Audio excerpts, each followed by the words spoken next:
Hello, guys, and welcome to our next session with RevOps and ABM, bringed by Anastasiia. Hey, Anastasiia. Hi, everyone. Thanks for having me on. Sure.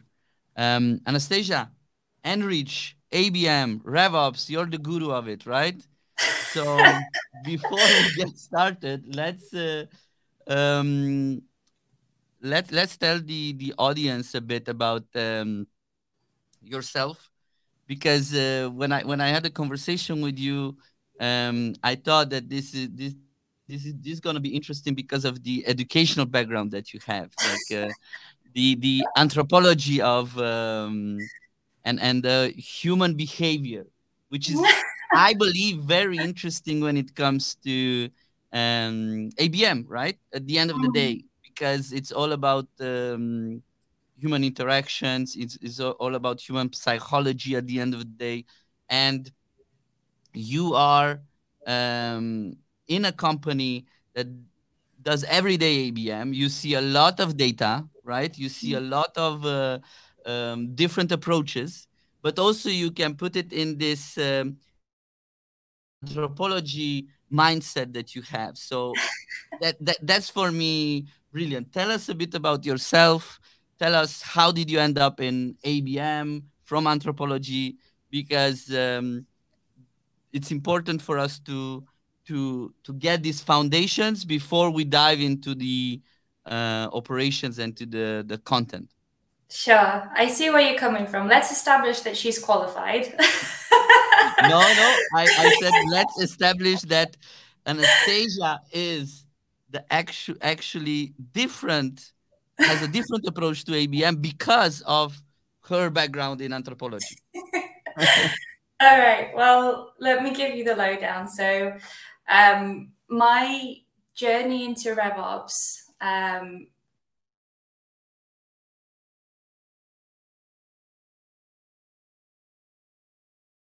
in Kiev. Then we moved into another ex-Soviet republic. So we lived in Kyrgyzstan my whole life. And you know this, Eastern European parents tell you that thou shalt pick a degree and it shall be an engineering degree or a maths degree. Yeah. And then you need to go into a job that matches that degree. So when when my 18-year-old self went, I want to do anthropology, my parents went, you what? And then obviously after that came the questions of what are you going to do afterwards? And I said I didn't know, and I did sales, and then I went into RevOps. But the reason I did anthropology, and the reason I still stand by that choice firmly, is because it's a study of human cultures and human societies and human behavior. Did I have this kind of foresight when I was doing it? Probably not. I think I was just like, oh, this is really interesting and a bit different. And as an 18-year-old, that's what you want. You want to be a little bit different. But yeah, in retrospect, it's really helped. Like the foundational thing in social anthropology is this idea of like cultural relativism, it's called. So it's the idea that human behavior is right in the context in which it's being performed. So when we see a tribe in Papua New Guinea doing something that's to us weird, we have to see it from their point of view, from their context. And actually, in RevOps, has helped a lot because you speak to salespeople all day that just do wild things, and without losing your mind, you have to go, okay, I can see why you did it, but can we just not? So it does help. It was a choice for a degree. I don't know if I would have made that choice again, but you know, it happened. I stand by my commitments to it. I will defend it. But you know, one of them. Great. So let's jump into the presentation, and in the meanwhile, we will have questions, and let's make this more of a conversation. We can go back to anthropology analogies if it's needed. And also, you guys who participate here on AirMeet, if you want to jump in and put questions, feel free. You will have the Q&A session at the end also. And if you are brave enough, you can come on camera. You can have this conversation with us. We want to make it as easygoing as possible. So could we try to share the screen and share the presentation? Let's see if it's working. And let's jump into it.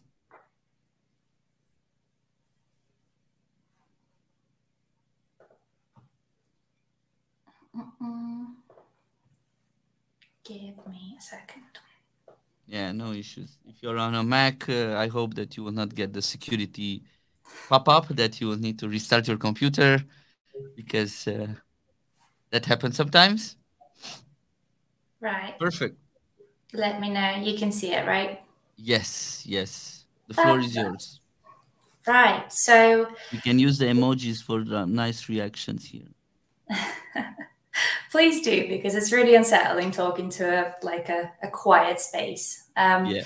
So, all right, we're talking about ABM today. That's what we're all gathered for. I think we're not going to go into like the technical setup of ABM and what each campaign should be, but I think we should start with a foundation, and we should start by addressing like the things that typically go wrong. I'll talk you guys through the 5 most common pitfalls that I've seen in ABM implementations, but also like the ways to steer yourself around them, away from the disaster when you're implementing ABM programs. I've got a real life case study for you. So it's been lovingly referred to N.Rich for N.Rich in-house. So it's effectively an ABM implementation at N.Rich. And I hope it's exciting for you guys, because I've been joking that, you know, if it goes on any longer, I'm going to need some sort of occupational therapy. But if anything, at least you guys will learn something from what we're going through here. So webinars normally start with definitions, and I thought this would be a really nice place to start for me as well. So what the fuck is ABM? At its core, it's a demand generation approach where sales and marketing target ICP accounts together as a team. So it's a collaborative approach. Important to like double underline, make bold everything you want, just to emphasize this demand generation part of it, because we also have lead gen in marketing, right? And that's a very, very different thing. It's a very different way of going to market. So where demand generation is all about kind of brand awareness and driving prospect attention to yourself and positioning yourself as that market lead and the expert, and kind of acquiring accounts and in that way, lead gen is more of a it's a much quicker jobby, right? So it's we've published something, we did a marketing thing, and we're now generating all of these leads, and sales can go and do the sales thing to them. So demand generation is a longer game, and it does require that very tight sales and marketing alignment. With the sales and marketing alignment, therein lies the scary thing about ABM, because in a typical setup within most organizations, and most orgs do lead generation rather than demand generation, right? So within most organizations, it's a case of marketing generates us a ton of like leads of varying quality. And then we have to sift through all of these leads, and we find the golden nuggets, and then we as sales convert them despite despite the marketing efforts to give us all this crap.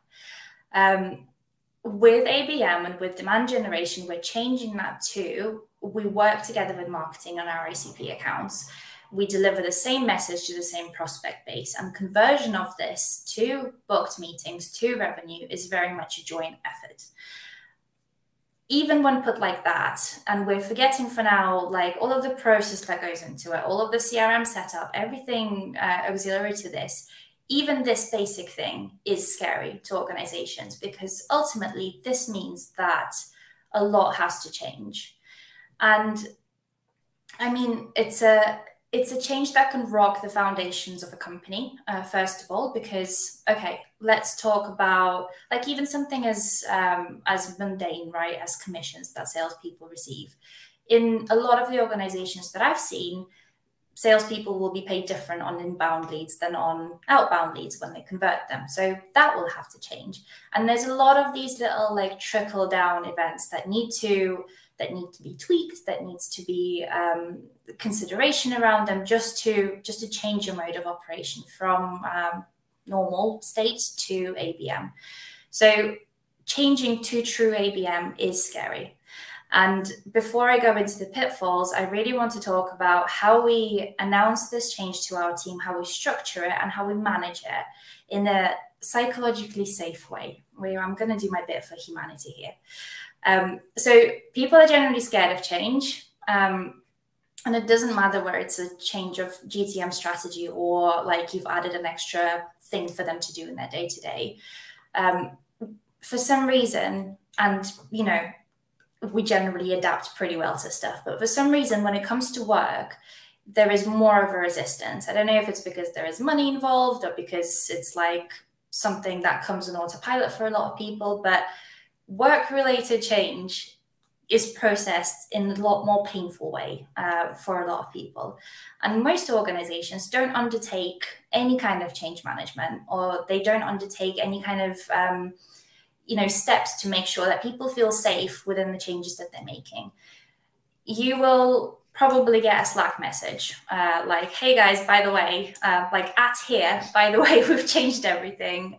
So yeah, enjoy. Some people will do like an email announcement. Some people will do like an all hands about it if you're lucky. But you know, this whole textbook's written about change management and how to do it. And it really boggles the mind about why people don't do it right. So this is why I wanted to address it.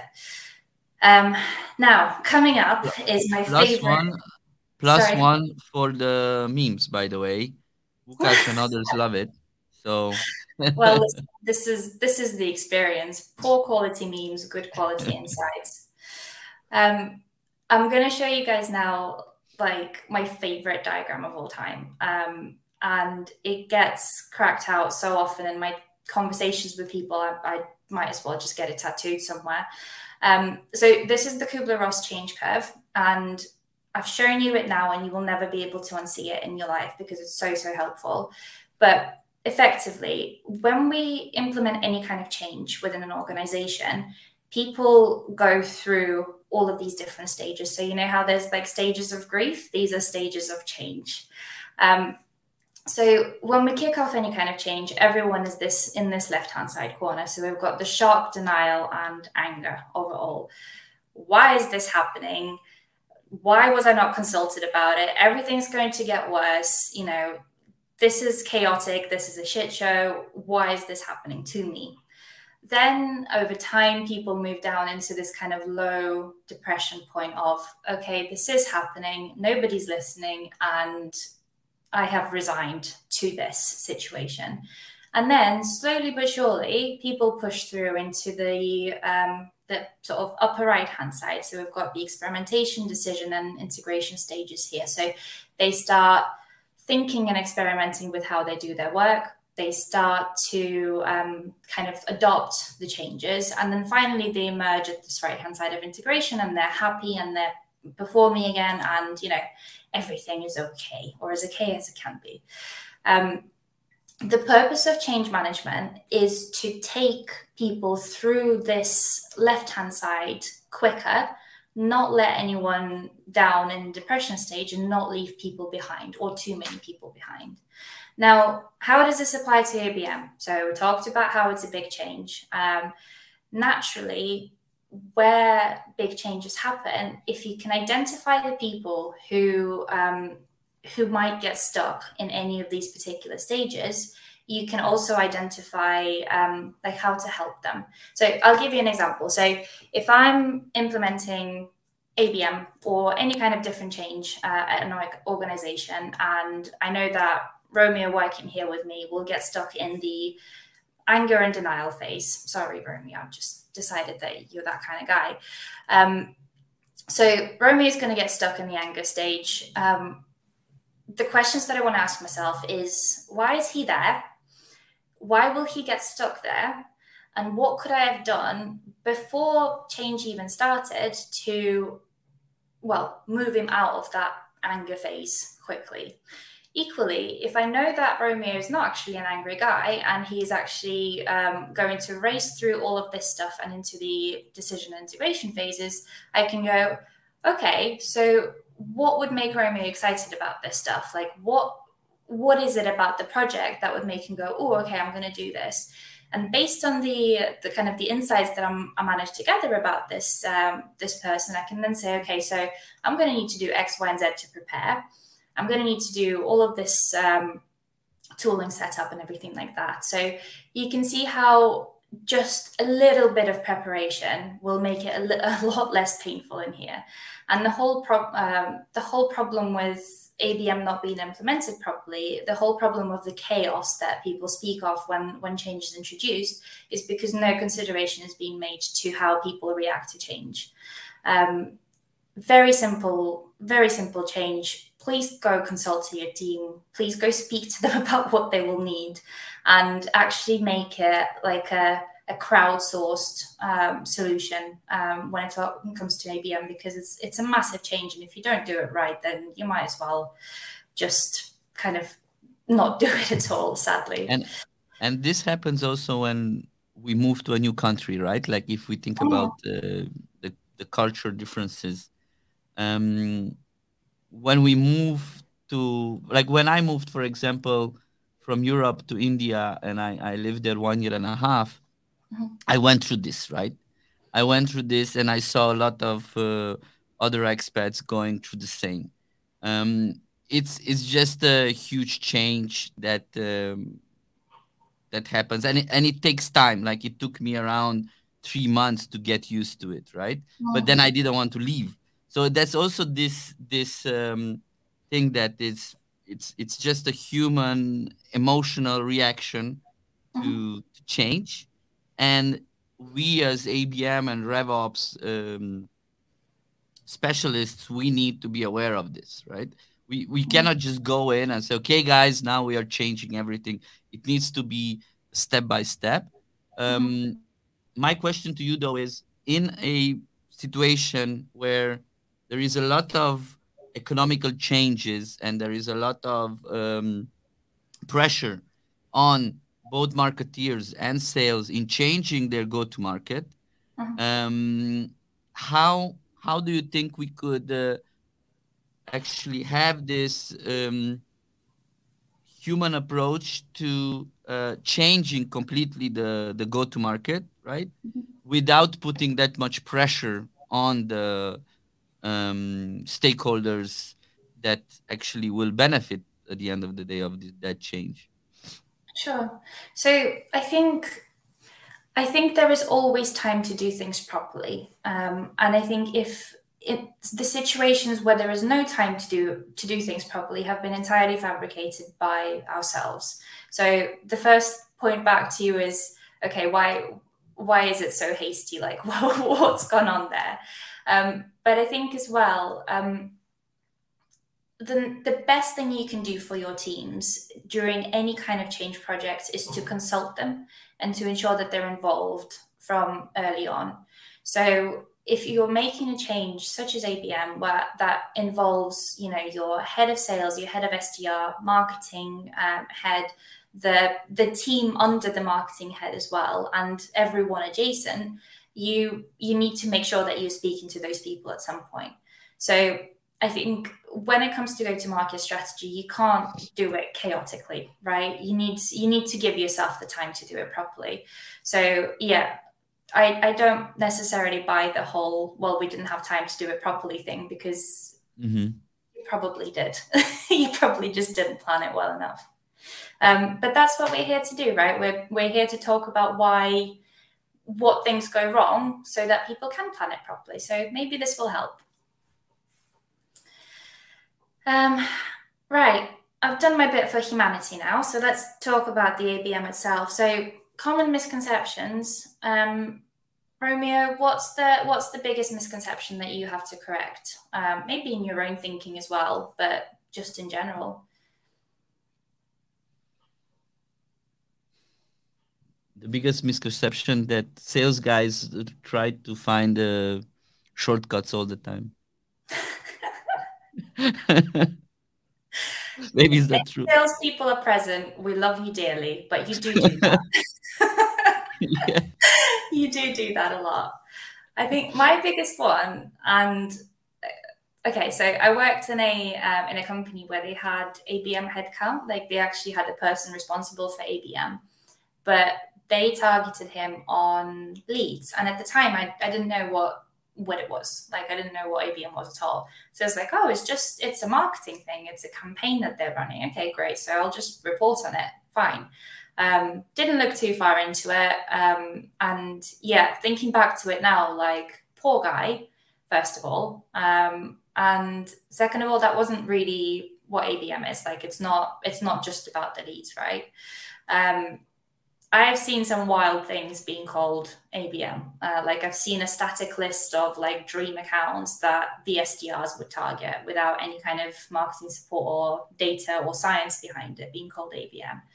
I've seen ABM setups that have been done years ago and they're kind of just running and gathering dust in the process, and they're not necessarily right anymore. Nothing's necessarily okay about them, but you know, it's been set up once, the project's done, tick. They're just scary. Yeah. The pièce de résistance for me is the kind of we'll get loads of leads straight away misconception. And we hear this quite a lot at N.Rich with our product, because obviously we sell an ABM platform to our clients, and they think, okay, we're going to buy this, we're going to finish the project, and we're just going to bathe in all these leads and all the money that's coming out of it. So that's not the case either. So it's a little bit of a longer process, and it generally like ramps up as it goes along. So it's a trickle, not a waterfall, I'd say.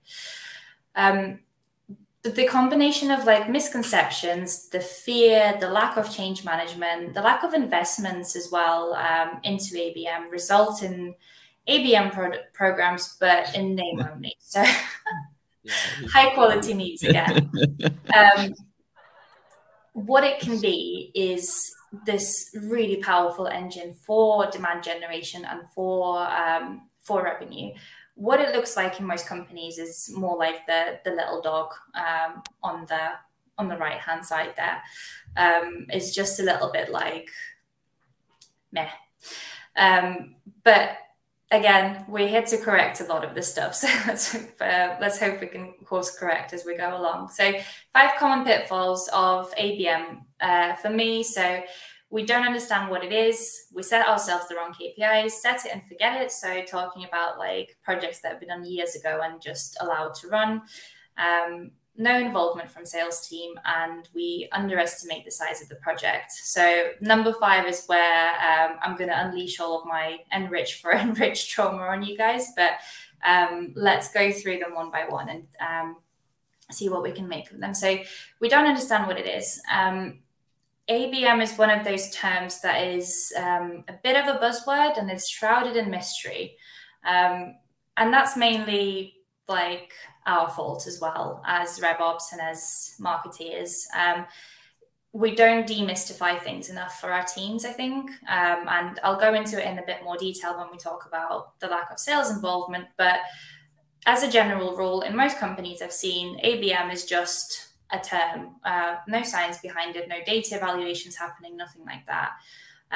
So typically there'll be like a static list of target accounts in the CRM, and then the SDRs are just kind of let loose on it. Like, okay, go do the thing.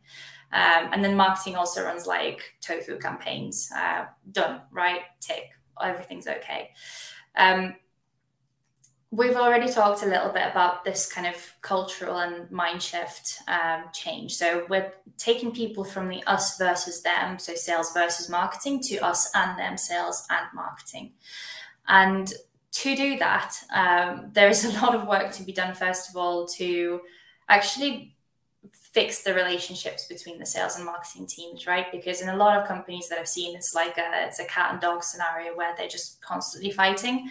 And once you undo that and bring them all into the same level playing field where none of them is above the other and both of them are playing nice, that's kind of where the magic of it happens. But at beyond like the relationships, beyond the CRM setup, and beyond like the technical nitty-gritty of it, I think the best way to understand ABM is to understand what it will do for your company specifically. So as an organization, we want to change to an ABM go-to-market strategy. What's our overall goal with that change? What's the strategy? Like, how are we going to get to the top, to the peak of that summit? And then what are the milestones that we should see along the way? A lot of the time I see people implementing ABM because it's the thing to do. And it's not necessarily right for everyone. Not all companies will be in the right stages to do this kind of stuff. But if you think it's right, then keep aligning on the goals, on the strategy, the milestones, everything with your team. And speaking of change management, this is the best way to introduce people to it all early, because if people feel like they're involved in the goal setting and then the strategy setting, they will go through that lovely Kubler-Ross curve a lot quicker, because guess what? They've participated and they've contributed to the change that's being done to them. Another point. So we might have seen the terms like ABX or ABS as well floating around. So ABX is like account-based everything, X standing for sales and marketing, right? And then ABS is account-based selling.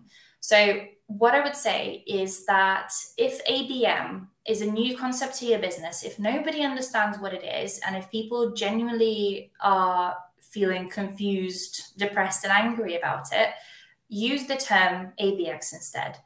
The term doesn't matter. The strategy does matter. So don't hold on to the word, hold on to the feeling that the word evokes in your team, right? So take the focus away from just marketing. So shift the focus from ABM being just a marketing thing to something that sales and marketing do together. And it will generally help. It will aid the understanding of it. Pitfall number 2, and another really high quality meme. So we set ourselves the wrong KPIs. Romeo, can you tell like my state of mind has been deteriorating with these memes as I went along, because I feel like they're getting worse. Right, KPIs. In general, and I'm going to go back on everything I've ever said in my career, right? In general, revenue is the North Star metric for organizations. So that's the thing that you focus on no matter what.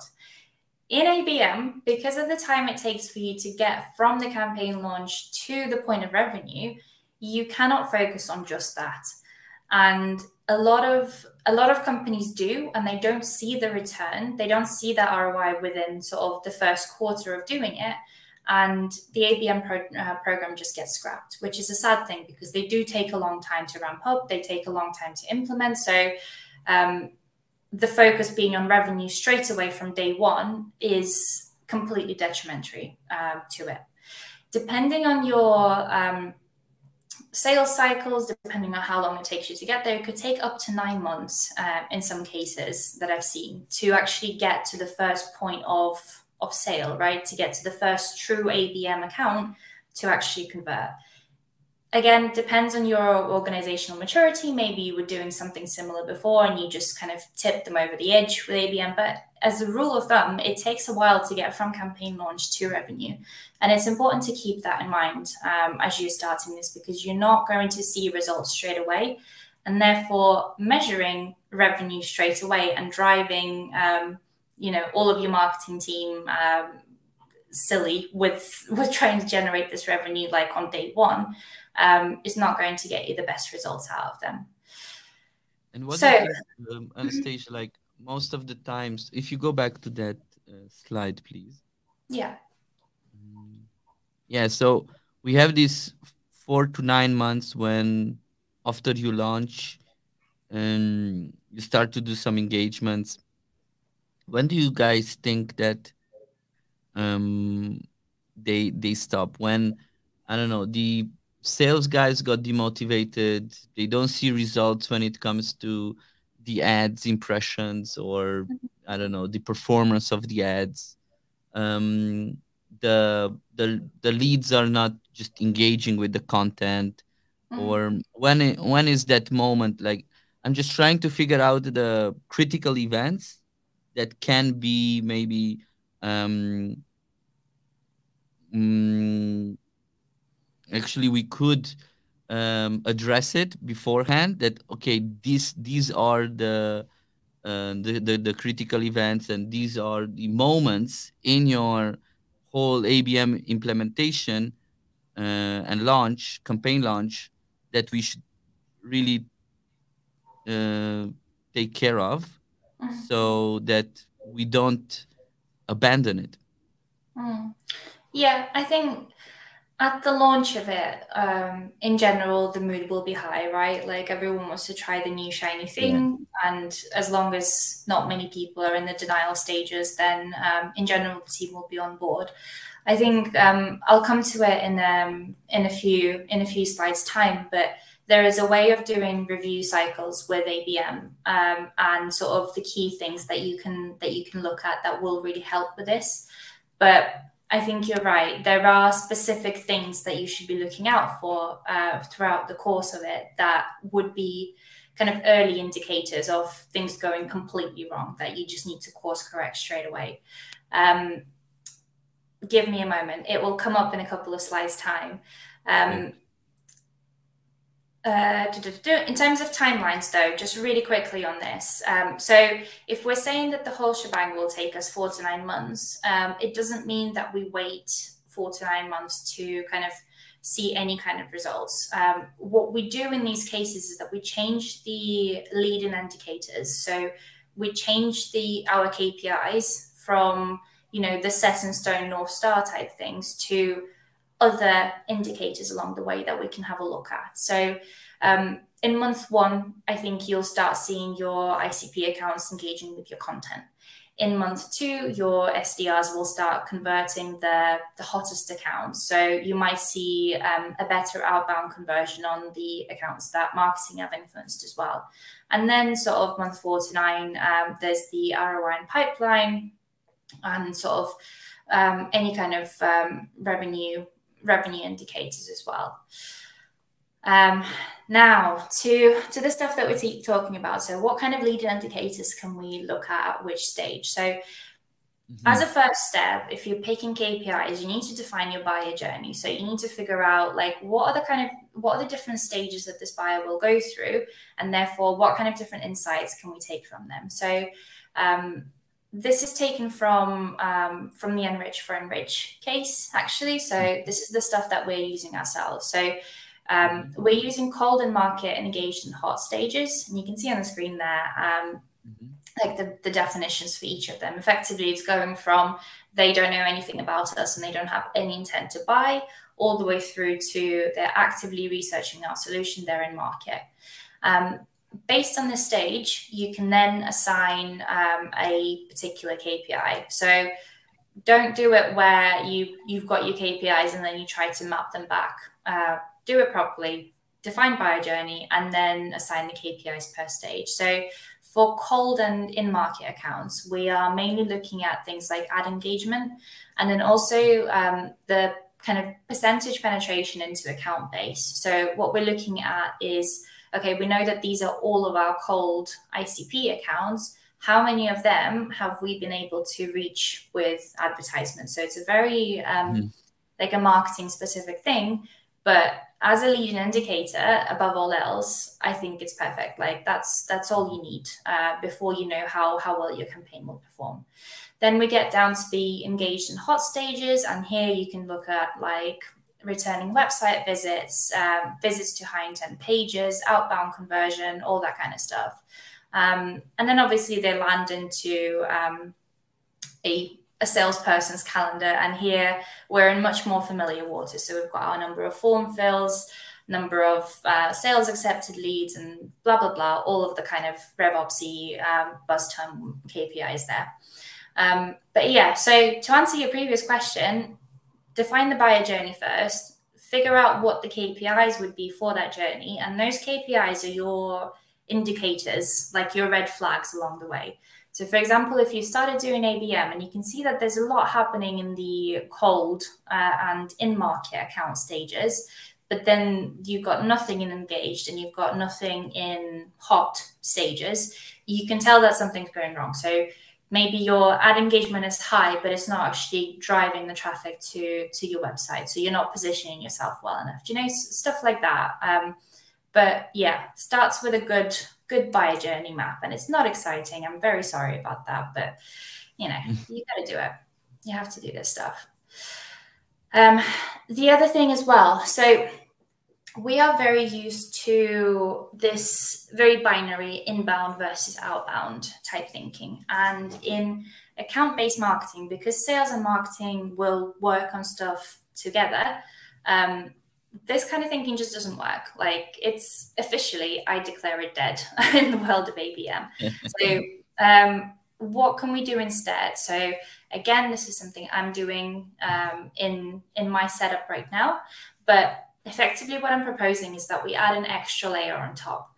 So 2 examples. So first example, marketing targets an account with ads, drives them to the website.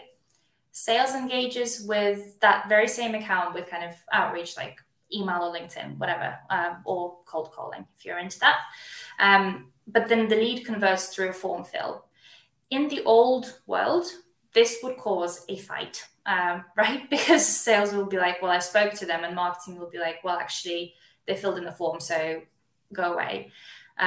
However, if we add an extra layer on top, we can say that this is an inbound lead because they converted through a website form, but they're also sales influenced. Therefore, we can also credit the SDR or the 360 AE or whoever spoke to this contact.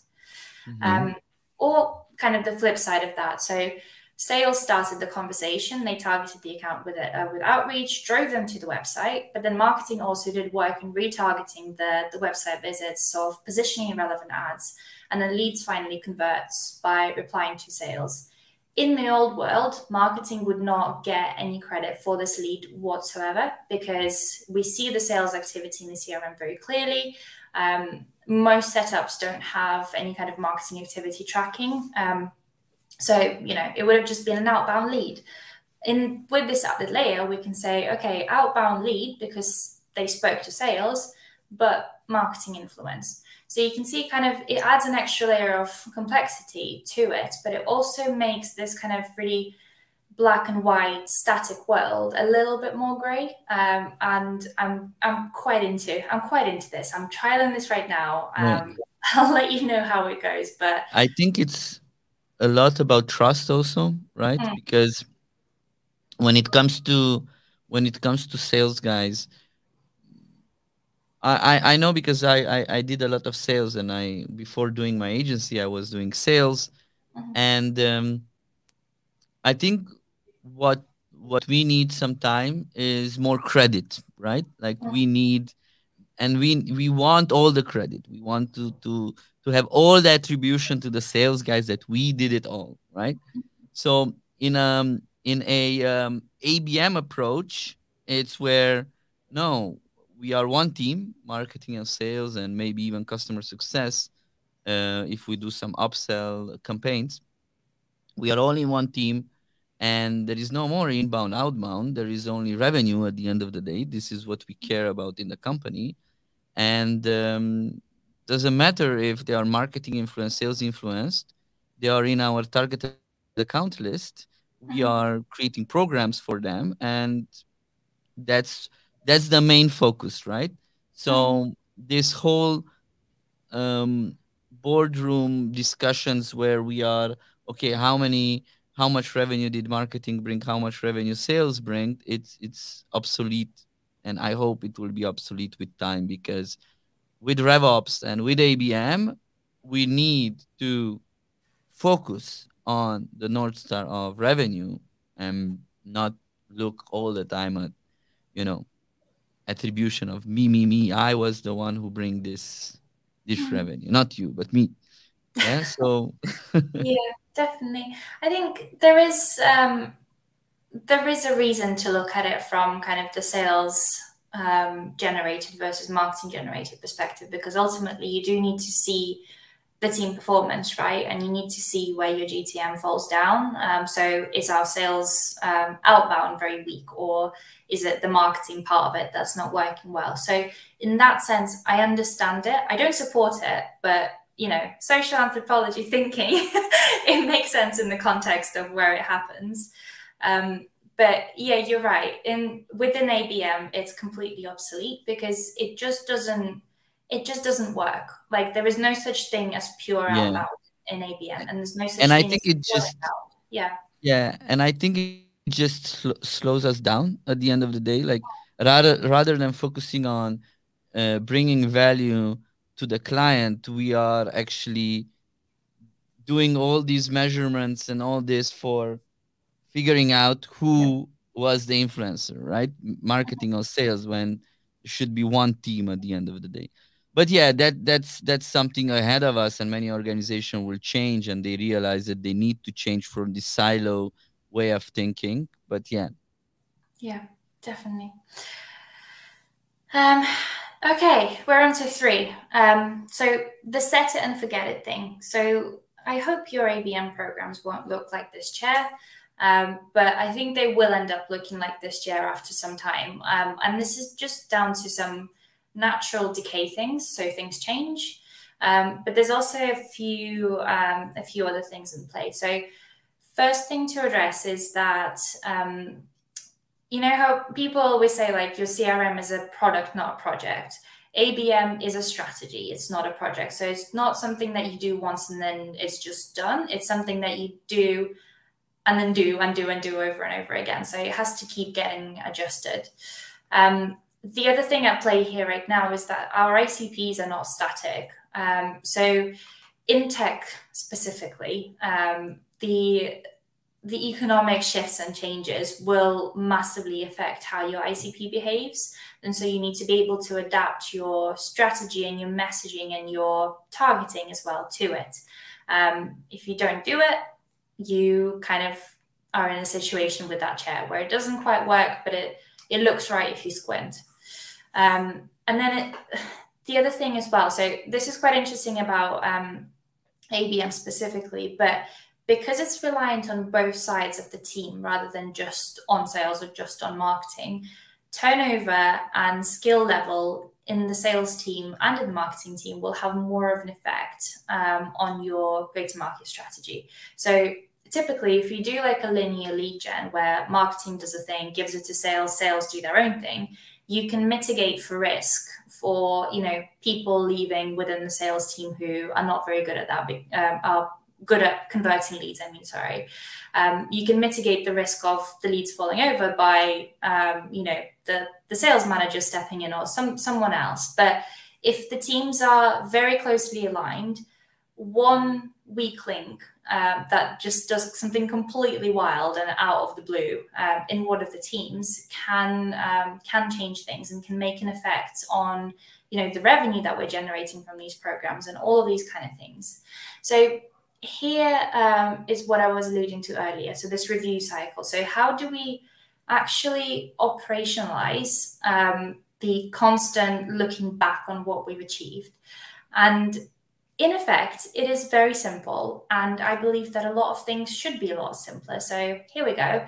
On a monthly basis, I would have a look at the running of specific campaigns, and I would have a look at what those campaigns are generating. So maybe in terms of ROI, so in terms of like the pipeline generated in revenue, maybe in terms of just pure, leading indicators. So how are these campaigns performing? Then we do a tweak, we launch it again, and on a monthly basis, we review and keep going with it. On a quarterly basis, I would really recommend that everyone reviews their ICP and sales velocity metrics. So a lot of the times we start with our ICP with an assumption, right? So we once converted we once, sold to BMW, therefore our ICP is BMW. But actually what you need to have a look at is, what are all the other deals around this one big one? What are the customers that stay the longest? So keep on a quarterly basis, keep assessing your ICP, make sure that it still fits, make sure that the market conditions are right to sell to your ICP, and, make any changes there. On the quarterly basis as well, I would assess the campaign ROI like in earnest, and have a wider conversation around it. So not just the leading indicators, but actually in real terms, what has this generated for us? Because ad engagement is nice until you are 4 months in and that's all you have to show for it. So those really quite frank conversations can happen on a quarterly basis. And then there's also steps to tweak the ICP and retargeting. You can tweak the process on a quarterly basis, and kind of just start again quarter to quarter. The reason that I've split them up into monthly and quarterly is that I think ICP reviews are too, they're big. And if you do them monthly, you are going to have to keep changing all of your campaign setup, and therefore you're not going to see any results from it at all. Tweaking processes is an absolute bastard of a project at the best of times, let alone when there's 2 different teams involved and many, many different moving pieces. So again, review quarterly and let these processes and let these changes bed in before the next review cycle. What's next? Sales teams are not part of the process. This is a real life footage of a salesperson being left out of an ABM program. I took it just myself just last night, as you can tell.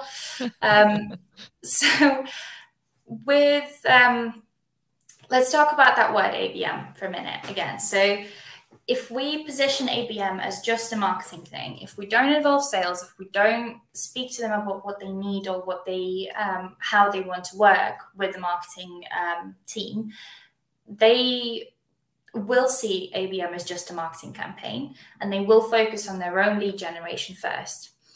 And here's the funny thing. So if there was a race between sales and marketing on generating leads, sales will win. They will win every time because they're closer to the prospect, right? And they're closer literally by way of proximity. Everyone is just a phone call away from the next prospect. So if that's a thing, if we're not involving sales team, if we're not working as a collective, then it will be a race and sales will win and ABM will be scrapped. Because, sales are getting on fine by themselves. Like, why do we need marketing support and all of this investment? So cultural thing, big change. Talked about the Kubler-Ross curve. I'm going to keep saying this until you guys actually kind of remember it for the rest of the life. But there will naturally be a lot of hesitation and fear. And I think what I want to talk about first is how we actually talk to our colleagues about ABM. So how we explained it to them, because your typical SDR will not be aware of what this new project is and what they're being asked to do, right? Come on, switch. So this is a summary. This is how I explain ABM to colleagues that don't necessarily understand it.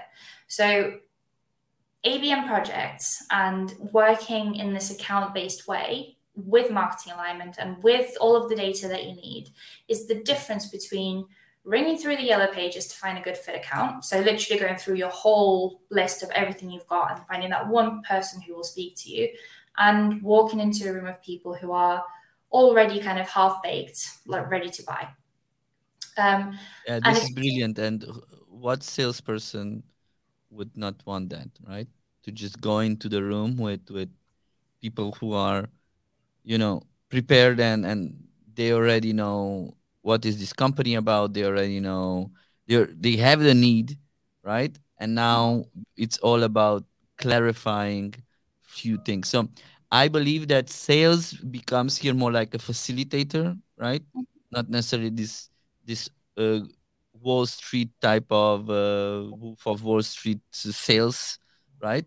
Because they're already convinced, they have the intent, they have the actual, they engage with your content, so that you can you can just clarify a few things and get the information from the subject matter experts, um, and bring it to that buyer. So that's why I believe the whole profession of sales will change because of this, right? Because Yeah. we can go out and get the information, get the feedback. We can go to communities. There are so many places to, you know, validate that my decision going with N.Rich is the one that I need to have.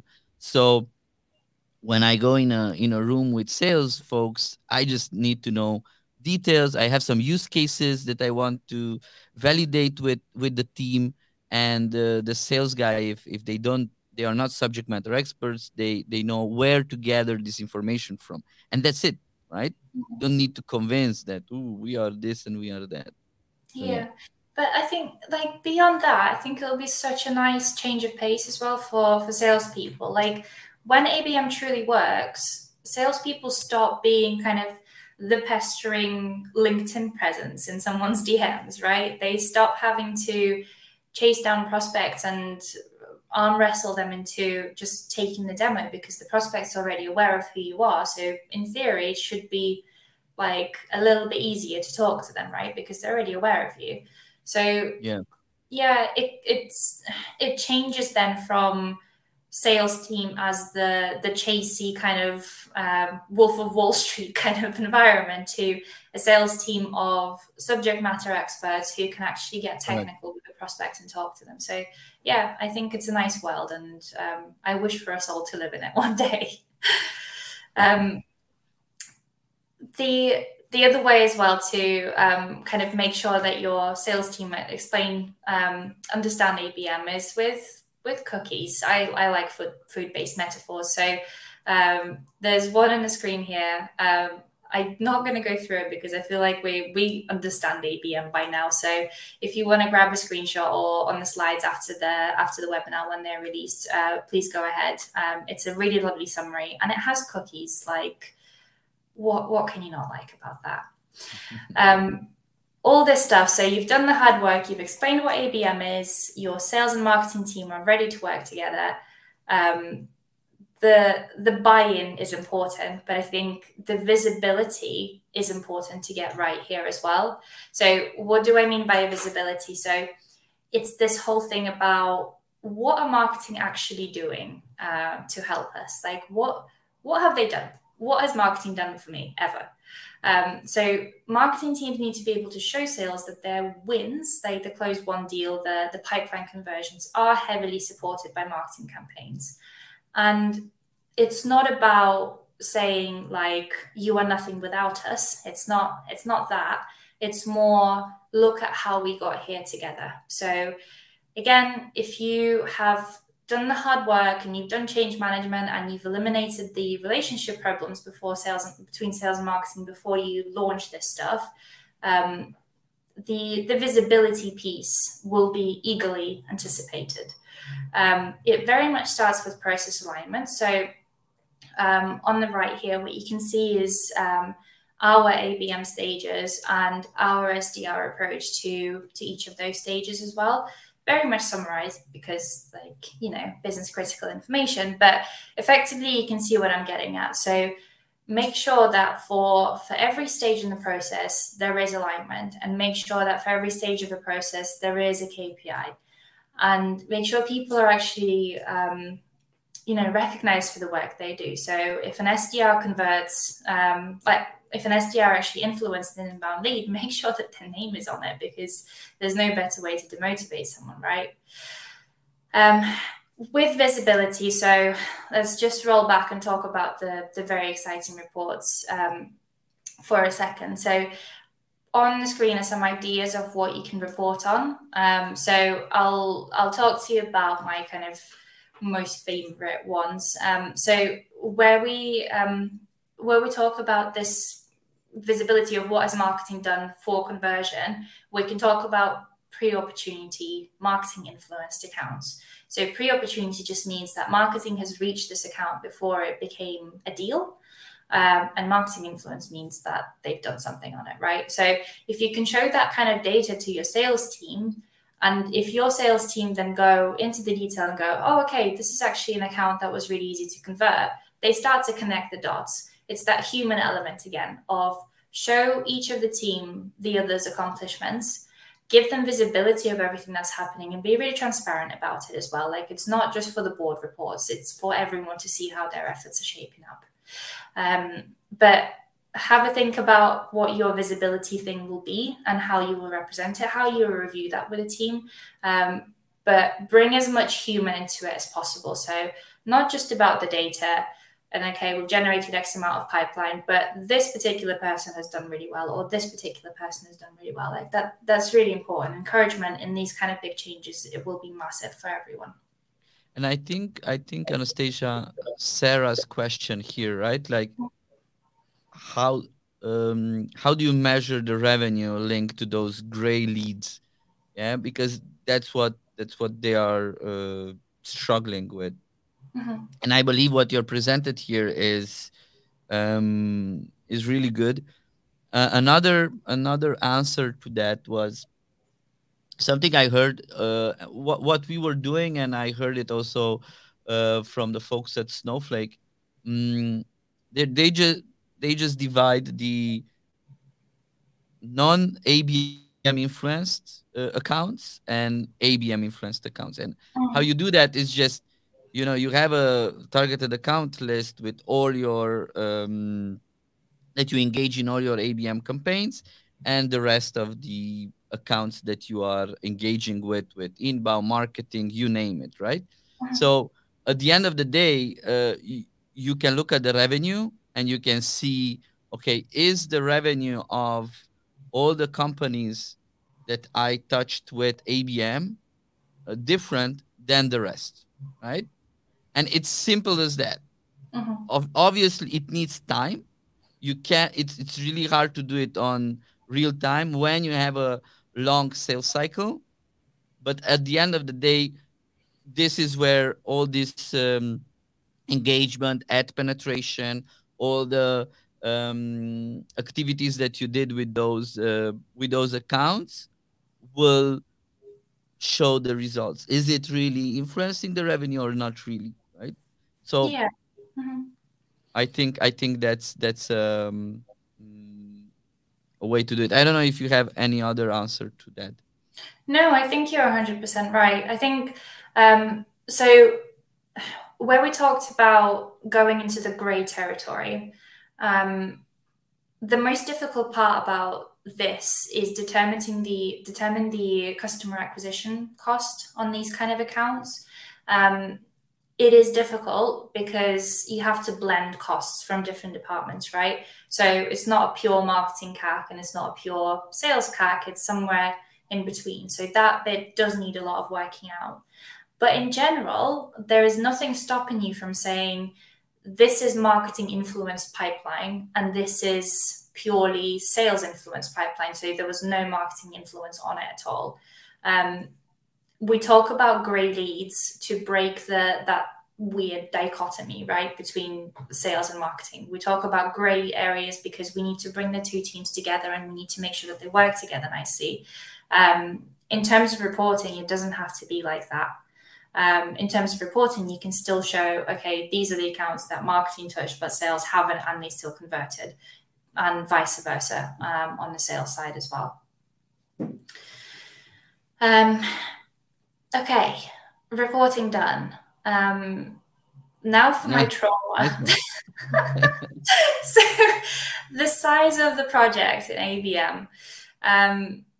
Look, N.Rich is an ABM company. We deal in marketing campaigns. We deal with intent data. We're very data driven. And we didn't have an ABM program. I joined in March, and that was one of my first questions, actually. I was like, oh, do you guys? No, we don't. Okay, weird. So we thought we'd do it.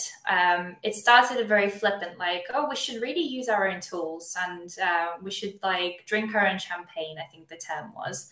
But it turned out an enormous project, and it's really given us a lot of insight into how like our customers are feeling about all this. So it's been actually really rewarding in many ways, but also, oh my God, yeah, it's been a ride. So we thought it would be really like point A to point B, decide to do it, done. What actually ended up happening is that we spent almost a month on the definitions of things. So we had to agree on our ICP. And for context, we were in agreement about our ICP until we started talking about it. So we had a written down definition. We had a very established, very successful sales team that were working on ICP. Everything was in place until someone said, let's agree on ICP. And then it just all went downhill. So we decided that we don't agree on it. We've changed it. Then we worked on our account tiers. So we had like a bunch of ICP accounts, and then we went, okay, so these are the top priority. These are tier 1, tier 2, and tier 3. Then we decided that we don't agree on that at all. So we changed it again.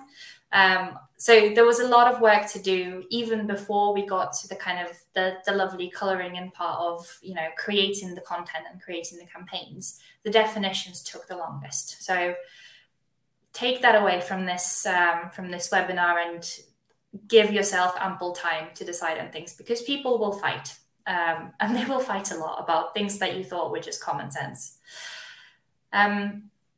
One thing we did get right, though, is making sure that everyone was in the room where these conversations happened. So we've got a relatively small leadership team. It's the head of marketing, head of SDR, head of sales on the kind of the AE side. And then there is me, who is RevOps and CRM admin in one person. Those are just two of my multiple personalities that come out of work. It's really, I can't underline enough how important it is to get everyone in that room straight away. Because if I went to my head of marketing, Yulia, and we decided to do the ABM thing, we planned everything, and then we went to sales to talk about it, we would have been rolled back months, because sales had a lot of input in terms of like the process that the SDRs will follow, the ICP definitions, the tiers, the approaches, all that kind of stuff. You cannot handle this project in a kind of in one departmental bubble. It has to go across the board, and it will feel like a kind of like a too many cooks in one kitchen kind of scenario at times. But honestly, it's better than not having enough people on board at this stage.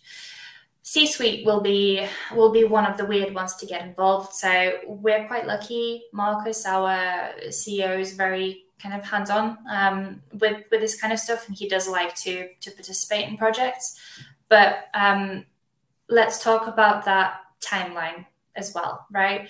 If your C-suite doesn't understand how long things take, the heavy lifting that's involved with getting ABM off the ground and all of those kind of bits and pieces around it, they will start kicking off a lot earlier than you guys will be able to generate any kind of returns from ABM. So important to get them involved. Important that they agree to do it and understand why it's important to switch strategies. With the tool stack side of things, so you can get a massively unfair advantage here. So if your tool stack is customizable and agile, if your tool stack has a solid integration between all the different bits and bobs, you are ahead of so many other different companies that don't. We ourselves use HubSpot as our CRM because it's my one and only true love. Professionally, I am married. But HubSpot as our CRM, and then we obviously use N.Rich as our ABM platform because it would be stupid not to. But effectively, this is how it works for us. So N.Rich and HubSpot have a solid integration. N.Rich was, I believe, built for HubSpot back in the day, but we've taken on other CRMs now as well. But that N.Rich to HubSpot pool is like the first wife, the original marriage, the strongest one.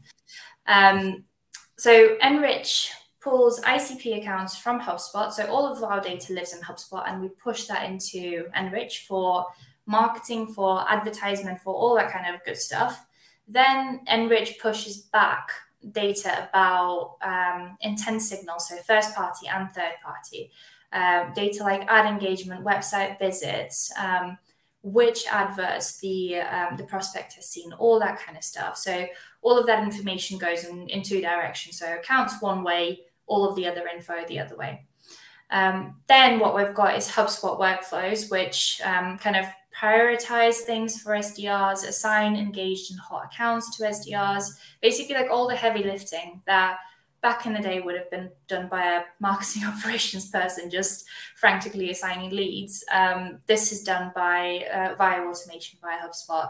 The other thing that I'm setting up as well, which is going to come in really useful, is like on the left-hand side of all of our account records, we're going to have like a little summary of all of the ABM stuff that's taken place in this account. So like, you know, which ads they've seen, just basically all of the info that N.Rich pushes, but like in a lovely little summarized section of its own in HubSpot. And then obviously we're going to have alerts for SDRs when their accounts become engaged. That's an interesting one because it's not been done before. Like obviously we've used intent data quite extensively at N.Rich for many years, but always manually. And I think me introducing a little engagement alert will be quite nice. It will be quite nice to people. I like to look after SDRs like that. And then when it comes to like reporting and everything, HubSpot will act as our one source of truth, our one and only.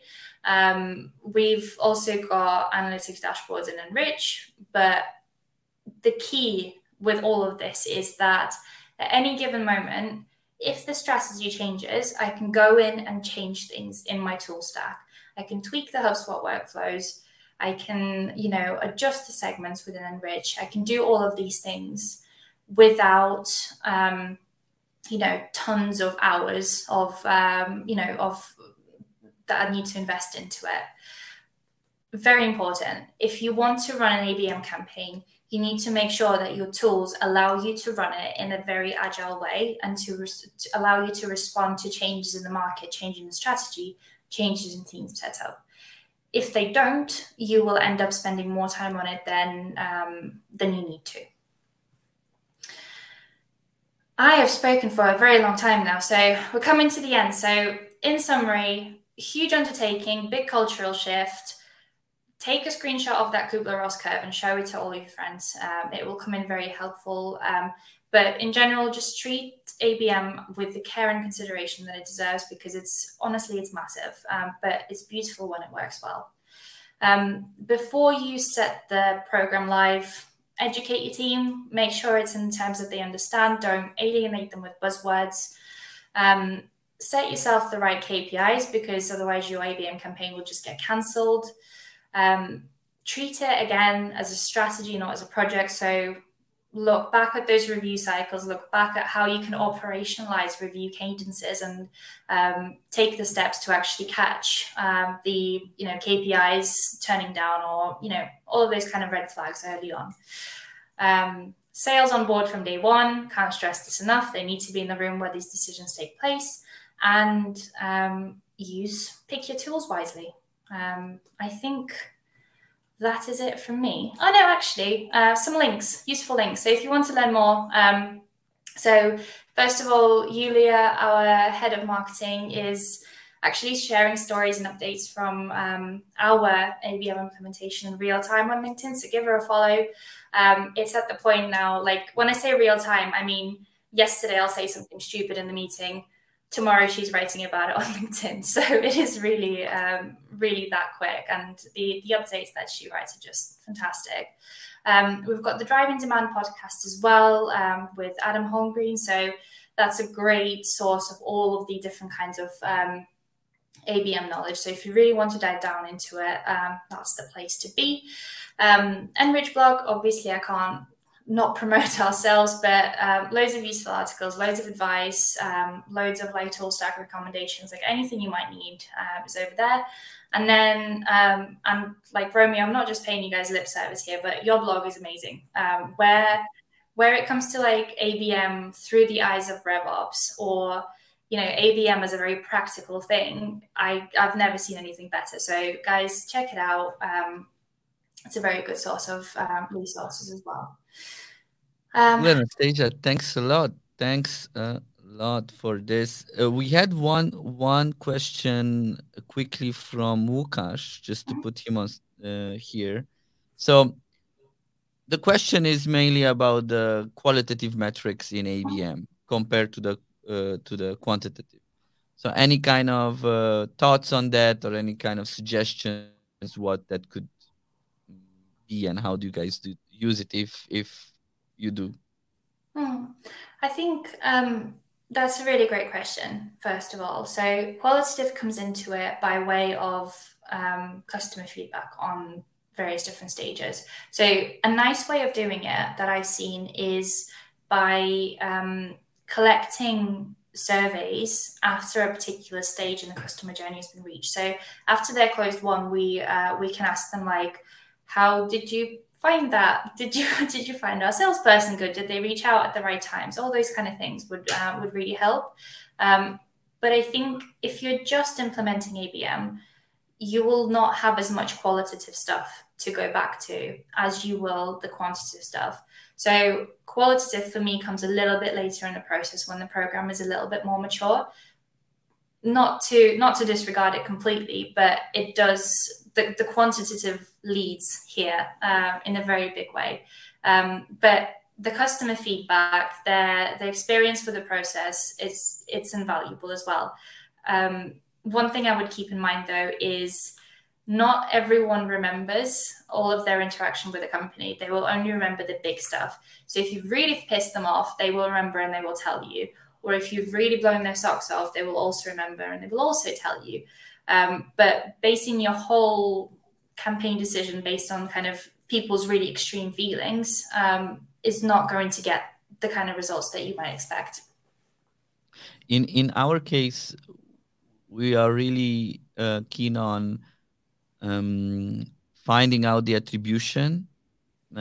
So our forms on our homepage and all of our service pages, it has this "where did you hear about us" required.